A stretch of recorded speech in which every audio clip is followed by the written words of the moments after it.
Assalamualaikum warahmatullahi wabarakatuh. Dengan saya Muslihun, pengampu mata kuliah Maqasidus Syariah. Saya dari Institut Pesantren Kiai Haji Abdul Halim. Saya hari ini akan menjelaskan tentang tema yang berjudul Ta'abbudi dan Ta'akkuli di dalam Syariah Islam. Kita saksikan bersama penjelasan tentang Ta'abbudi dan Ta'akkuli dalam Syariat Islam. Assalamualaikum warahmatullahi wabarakatuh. Waalaikumsalam warahmatullahi wabarakatuh. Bismillahirrahmanirrahim. Alhamdulillahirabbil alamin wassalatu ala sayyidina Muhammad wa ala alihi washabihi ajmain wa man tabi'ahu ila yaumil tsumma amma ba'd. Alhamdulillah, pada sore hari ini kita bisa bertemu untuk melanjutkan mata kuliah Maqasidus Syariah dengan tema Ta'abbudi dan Ta'akkuli. Syariat yang ada di dalam Islam itu ada yang bersifat ta'abbudi dan ada yang bersifat ta'akkuli. Baik, namun sebelumnya saya akan mencoba untuk mereview ulang apa yang pernah sudah kita pelajari tentang Maqasidus Syariah. Apa itu sebenarnya yang disebut dengan Maqasidus Syariah?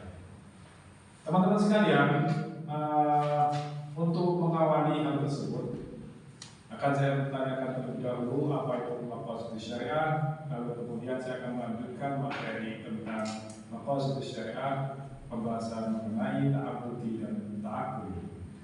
Nah, untuk memastikan kehadiran setiap mahasiswa pada sore hari ini, saya terlebih dahulu mengabsen ya. Apakah teman-teman ini semuanya datang, semuanya masuk, atau ada satu yang sakit atau pura-pura sakit? Perlu kita pastikan. Baik, saya terlebih dahulu untuk mengisi jurnal pada sore hari ini. Oke, ini saya baru dapat apa saya ngambil di ruang EU barusan. Oke, yang pertama adalah Suleho. Yang kedua ada ya, Suleho ada ya. Terus kemudian Jureya. Oke, lalu kemudian Fatmawati. Oke. Berikutnya adalah Zahra. Oke. Selanjutnya adalah Ika. Ika ada ya, Ika ya. Baik. Selanjutnya adalah Aminah. Oke. Selanjutnya adalah Lutfia. Selanjutnya di sini Ibrahim. Oke. Sehat ya, Mas Ibrahim ya. Oke. Selalu semangat ya. Oke. Meskipun dalam saat itu yang masuk terus mengganggu ya kehadiran. Oke, baik. Berikutnya adalah Mahfud, hadir Mahfud. Hadir. Baik. Terima kasih untuk semua kehadirannya pada sore hari ini. Dengan begitu saya akan mampu atau bisa menjelaskan dengan maksimal terkait dengan Maqasidus Syariah dengan tema yaitu ta'abbudi dan ta'akkuli. Baik, teman-teman sekalian, ada satu penjelasan yang ingin saya jelaskan menyempurnakan pada tema-tema sebelumnya yang sudah kita lalui bersama. Jadi dalam syariat itu ada yang bersifat ta'akkuli, ada yang bersifat ta'abbudi. Namun sebelum itu, sebagaimana janji saya barusan akan mereview ulang apa definisi Maqasidus Syariah. Maqasidus Syariah itu dari kata mufradnya maqasid, yaitu maksud. Maksud itu adalah al-qasdu, yaitu tujuan. Jadi syariat itu mempunyai tujuan. Maqasid itu berasal dari mufrad, yaitu maksud, yaitu tujuan. Ya. Dan maqasid itu jamaknya, pluralnya, yang kemudian bermakna tujuan-tujuan. Artinya di dalam syariat itu mempunyai tujuan-tujuan. Nah, di dalam syariat juga harus kita petakan itu antara tujuan dan perantara. Anda misal pergi ke Surabaya, di situ pasti ada suatu itu merupakan suatu tujuan. Tapi bahwa kemudian Anda berangkat dari mana dan lewati daerah mana itu merupakan perantara saja, bukan menjadi suatu tujuan. Di mana prinsipnya tujuan itulah yang menjadi titik utama yang akan kita tuju. Nah, teman-teman sekalian, saya juga demikian. Semua yang ada di dalam syariat Islam itu mempunyai tujuannya masing-masing. Saya kasih contoh semisal. Di dalam Al-Quran disebutkan, yang sering kita dengar, disebutkan di ayat Al-Quran, ya ayyuhalladzina amanu kutiba alaikumus syiyam kama kutiba alal ladzina min qablikum la'allakum Tatawur. Nah, oke, ini hafal semua karena tentunya di sini kita diwajibkan kan untuk anak asrama itu 3 sampai 4 juz sampai lulus gitu ya, alhamdulillah. Nah, baik, kebetulan surat itu adalah surat yang surat Al-Qur'an yang di juz 2, saya kira itu sudah ada semua karena di semester 5 gitu kan. Baik, teman-teman sekalian, bahwa sebagaimana yang saya jelaskan tadi dalam ayat itu yang adalah kutiba alaikum karena kutiba alal ladzina min qablikum la'allakum tattaqun. Wahai orang-orang yang beriman, telah diwajibkan pada umat sebelumnya yaitu berpuasa. Gitu ya. Sebagaimana kamu sekalian itu juga diwajibkan berpuasa. Tujuan Anda berpuasa itu apa? La'allakum tattaqun, agar supaya kalian itu bertakwa kepada Allah SWT. Nah, ini adalah maqasid. Jadi maqasid itu siam gitu ya. Maqasid itu siam. Maqasid siam yang paling utama itu adalah apa tadi? Takwa. Nah, itu yang paling utama. Ini adalah maqasidnya. Nah, maqasidnya itu adalah apa? Maksudnya yaitu adalah takwa. Nah, itu adalah tujuan dari puasa. Nah, dan ibadah-ibadah yang lainnya pun juga semacam itu. Pertanyaannya adalah apakah kemudian syariatnya Allah Subhanahu wa taala itu semuanya bersifat ta'abbudi, artinya kita menerima begitu saja tanpa kita mampu menganalisanya, tanpa kita mengetahui tujuannya itu apa, ataukah di dalam semua syariat Allah Subhanahu wa taala, di dalam Al-Qur'an kita bisa mengetahui tujuan dan maksudnya Allah Subhanahu wa taala. Dan di situlah tema yang akan kita bahas sekarang, yaitu tentang syariat, apakah syariat itu bersifat ta'abbudi ataukah syariat itu bersifat ta'abbudi. Baik, teman-teman sekalian, bahwa di dalam syariat itu memang sebagian ulama itu berbeda pendapat gitu ya. Apakah di dalam Al-Qur'an itu ta'abbudi 100% ataukah itu ta'abbudi 100% atau di tengah-tengahnya, sebagian itu ta'abbudi dan sebagian ta'abbudi. Nah, baik, saya akan menyitir sebuah pendapat dari taruhlah dari Al-Imam Tirmidzi. Dia mempunyai buku judulnya itu Maqasid Shalah. Dia mempunyai buku itu. Lalu kemudian zakat asraruha. Nah, ini juga berbicara tentang masalah kaitannya dengan tujuan dari sholat dan apa rahasia dari puasa itu sendiri. Nah, sehingga Imam Tirmidzi seakan-akan pengen menjelaskan kepada kita bahwasanya di dalam syariat itu bisa dipahami secara akal sehat kita dan juga kemudian atau ketulusan atau kejernihan hati kita ini. Apabila hati orang itu bisa memahami, pada syariat itu menunjukkan bahwasanya hatinya itu jernih dan pikirannya itu sedang jernih. Nah, oleh sebab itu Imam Tirmidzi mengumpamakan bahwasanya di dalam syariat itu bisa dirasionalisasikan, bisa dipahami oleh siapapun selama orangnya itu dengan syarat mampu mentazkiyatun nufus, yaitu mensucikan hatinya. Itu yang disampaikan oleh Imam At-Tirmidzi. Nah, baik, kembali kepada tema utama kita sekali lagi, ulama berbeda pendapat. Ada yang menyebutkan bahwasanya tidak semua dalam syariat itu bisa dirasionalisasikan. Ada yang mengatakan ya semuanya bisa dirasionalisasikan. Nah, saya kira itu pendapat bergantung kepada kekuatan dari kita untuk memahami syariat itu sendiri. Contoh semisal taruhlah sebagian kalangan semisal Mu'tazilah mengatakan juga hal yang sama, bahwa di dalam syariat itu ya bisa dirasionalisasikan. Nah, hal itu berbeda kemudian dengan kalangan Asy'ariyah. Asy'ariyah beranggapan bahwasanya tidak semua syariat itu bisa dirasionalisasikan. Hal itu terbukti semisal kalau kita bahas sholat, gitu ya.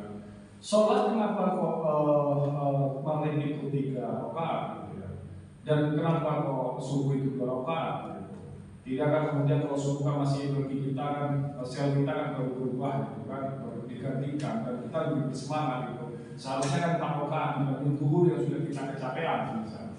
Tapi kan tidak tahu kita itu apa tujuan Allah SWT memberikan suatu syariat itu, kenapa harus 2 rakaat, kenapa harus 3 rakaat, kenapa harus 4 rakaat. Nah, hal itu yang kemudian butuh pengkajian ulang apa yang diinginkan masyarakat. Tapi pada Imam Asy'ari itu tidak menjelaskan lebih detail terkait tujuan kenapa kok beberapa rakaat untuk sholat tertentu tersebut. Nah, Namun sebagian yang lain menganggap bahwasanya katakanlah kayak Raisuddin misalnya, beliau menganggap bahwasanya enggak, hal itu bisa dipahami. Sholat itu masih bisa dipahami ke tujuannya. Bahwa kemudian tujuan utamanya sholat yaitu disebutkan dalam Al-Quran, inna sholat tanha 'anil fahsya'i wal munkar wa dzikrullahi akbar. Itu kan tujuannya sholat. Bahwa akimis sholat, tegakkanlah sholat itu, karena sholat itu tujuannya adalah inna sholat tanha 'anil fahsya'i wal munkar. Bahwa tujuannya sholat adalah supaya kita itu tercegah dari yang namanya perbuatan keji dan kemungkaran. Itu adalah tujuannya sholat. Itu tujuan dasar secara sosial. Tapi secara ukuran tujuan secara teologis, bahwasanya sholat itu bertujuan wa'adzikullahi akbar. Itu adalah tujuan utamanya, yaitu adalah supaya kita mampu mengingat Allah SWT, dan itu cara komunikasi kita dengan Allah SWT.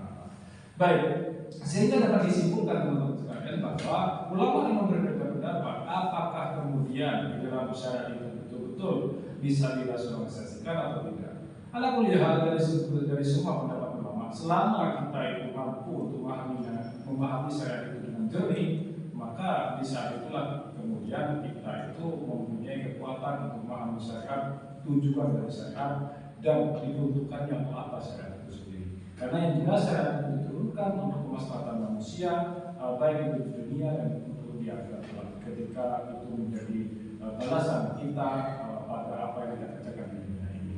Baik, itu yang bisa tema kali ini sebagai pengantar apa yang sudah saya sampaikan. Selanjutnya adalah saya akan memberikan tugas pada seluruh mahasiswa yang hadir pada sore hari ini, gitu ya, untuk melacak ayat yang memang di situ kita analisis ayat yang sekiranya itu ternyata ada unsur memposisi syariat atau tujuan dari syariatnya Allah SWT. Nah, oleh karena itu saya di sini ada beberapa mahasiswa yang mungkin bisa dibagi menjadi dua bagian, menjadi dua kelompok, mendiskusikan dan mencari ayat yang bisa kita tentukan tujuan dari syariat itu sendiri. Oleh karena itu saya berikan ketua kelompoknya yang pertama pada Mahfud, gitu ya, sebagai kelompok A, gitu ya. Yang kelompok dua adalah Zulekha yang akan memandu kelompok B, gitu. Baik, itu dulu sebagai pengantar dari saya. Kurang lebihnya saya akan memberikan kesempatan buat kalian untuk diskusi. Kita lanjut kembali setelah diskusi, dan saya meminta setiap kelompok untuk presentasikan temuan ayat yang ditemukan Mahfuz Syariah. Terima kasih sebelumnya.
Akan diawali oleh kelompok B yang diwakili oleh Zulekha. Kita dari sebut saja dulu ya, karena kalau kalian disebut sudah marah-marah ya. Oke, silakan saya berikan waktunya untuk Mbak Zulekha menjelaskan hasil temuan ayat yang bisa dikorelasikan bahwa di situ ada Allah ini sudah.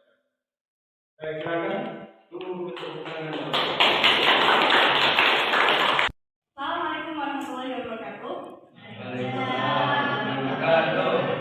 Saya perwakilan dari kelompok B akan menjelaskan hasil dari diskusi kami.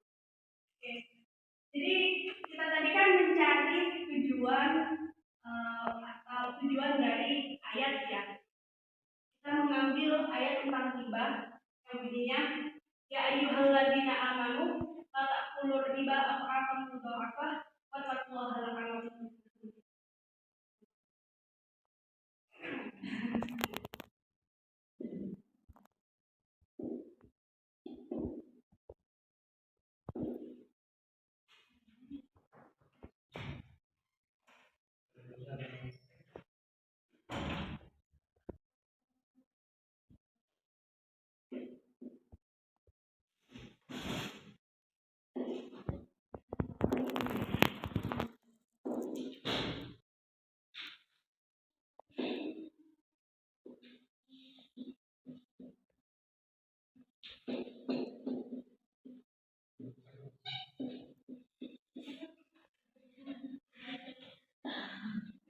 Oke.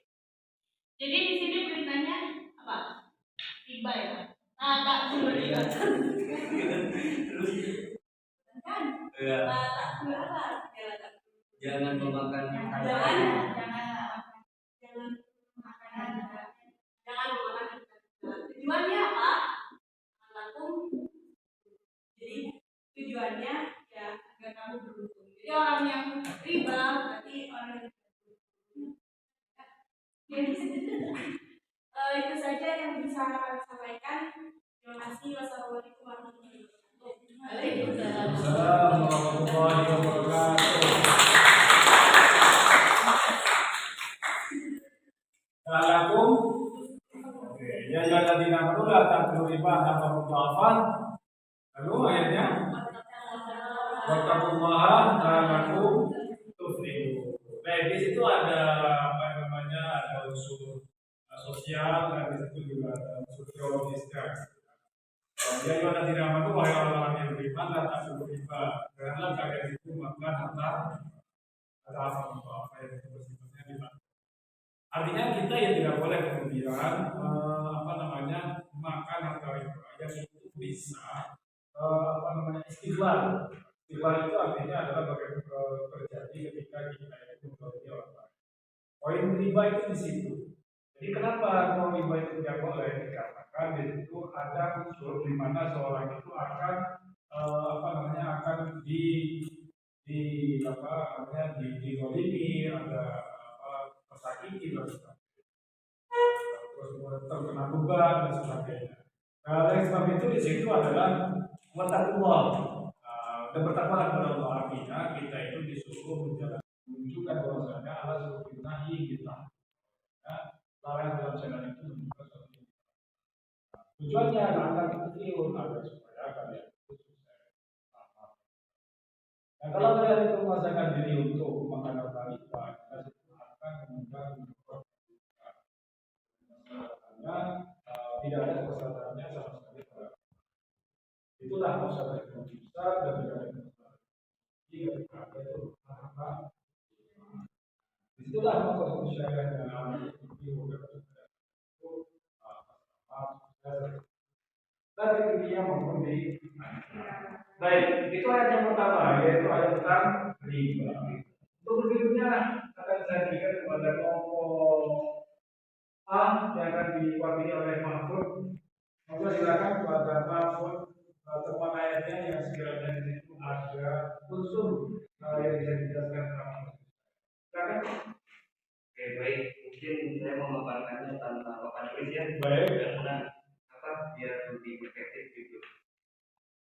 Ya, kita udah tahu bahwasanya surat Al-Asr itu ada di juz 30 yang mana Al-Asr itu terdiri dari 3 ayat, yaitu tentang menjelaskan tentang makna waktu. Surat Al-Asr berbunyi tentang makna waktu dan nilai keimanan. Ini ayat pertama menjelaskan bahwa wal asri demi waktu gitu. Artinya Tuhan memerintahkan kepada kita bijaklah dalam menggunakan waktu. Itu menurut penafsiran Ibnu Katsir. Ibnu Katsir menafsirkan wal asri itu merupakan salah satu isyarat dari Tuhan untuk bijaksana dalam hati-hati, bijaksana dalam menggunakan waktu. Allah menegaskan insan dalam khusrin. Menurut yang saya baca dari kalau nggak salah itu Kusmin gitu kan, bahwa sesungguhnya manusia itu pasti pasti ya, karena dalamnya ini pasti dalam dan gitu kan.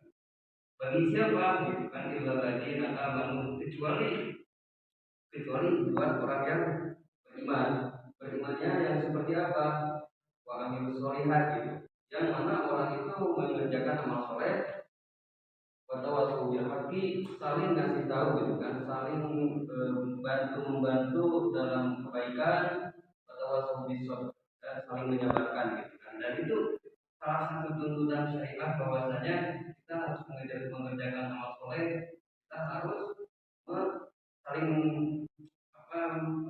saling mengajarkan dalam kebaikan dan saling menyabarkan, misalkan apabila teman kita, saudara kita yang terkena musibah, kita ya sabar sambil dikasih amplop gitu kan, gitu. Gak apa-apa, itu merupakan hal yang disyariatkan oleh agama gitu kan.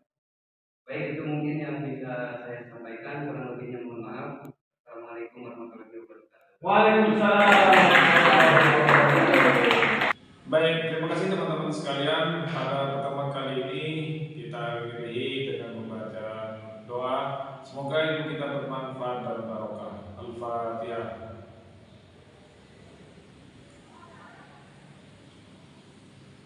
Terima kasih atas waktunya.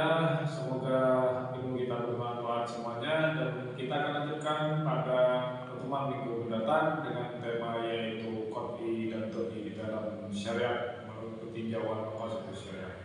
Dari saya, kurang lebihnya, Wassalamualaikum warahmatullahi wabarakatuh. Salam.